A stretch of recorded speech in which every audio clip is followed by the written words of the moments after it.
Bonjour et bienvenue sur DigiSchool. Aujourd'hui, nous parlons une nouvelle fois d'onomastique, c'est-à-dire d'étude des noms propres, dans Madame Bovary de Flaubert.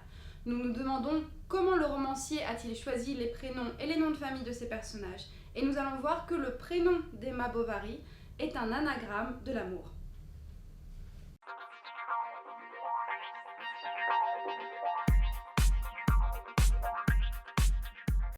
Pour comprendre pourquoi le prénom Emma peut être considéré comme un anagramme de l'amour, il nous faut remonter aux sources, aux origines du roman, c'est-à-dire au premier manuscrit.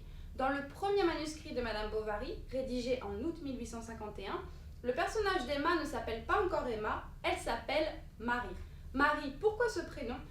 D'abord, nous pouvons remarquer que c'est le prénom que Flaubert donne systématiquement à ses personnages principaux féminins dans le brouillon de ses romans ou de ses contes. Après, le prénom Marie est conservé dans certaines pièces. Pensez par exemple à Mémoire d'un fou, le roman de jeunesse autobiographique, ou bien sûr à l'éducation sentimentale. Mais pensez également à d'autres textes comme Passion et vertu, où le personnage évolue du prénom de Marie à Maza, quelque chose d'un peu fluide, d'un peu logique. Pourquoi Emma prit le nom d'Emma plutôt que celui de Marie ?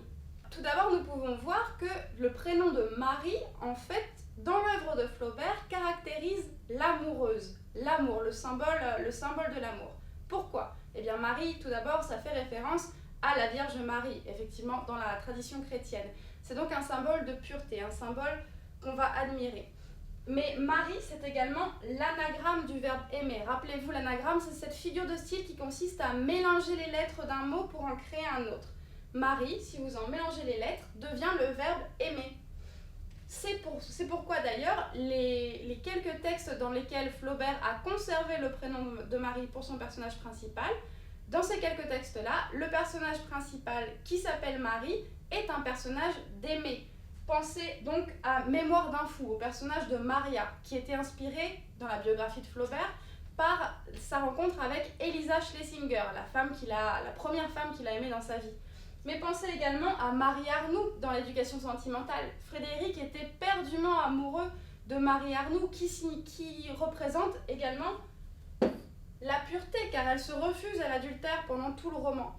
Donc nous voyons que le prénom de Marie est bien un symbole de l'amour, et c'est pour ça que Flaubert ne peut pas donner ce prénom à Emma dans Madame Bovary. Car Emma est celle qui ne peut pas aimer, celle qui ne se satisfait pas de son mariage avec Charles et celle qui ne se satisfera pas plus de ses liaisons avec Léon ou Rodolphe.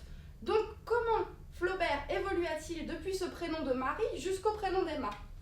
Donc Emma Bovary, on l'a dit, c'est un personnage d'exalté, un personnage qui est symbole avant tout de la déception romantique. Elle lit beaucoup de romans d'amour, elle voudrait pouvoir être un de ces personnages amoureux, mais elle n'y arrive pas. Par conséquent, Emma, c'est l'anagramme du verbe aimer, en quelque sorte, au passé. Effectivement, si vous mettez le verbe aimer, avec lequel on peut former le prénom Marie, au passé simple, vous avez alors le verbe Emma, et si vous le transposez en prénom,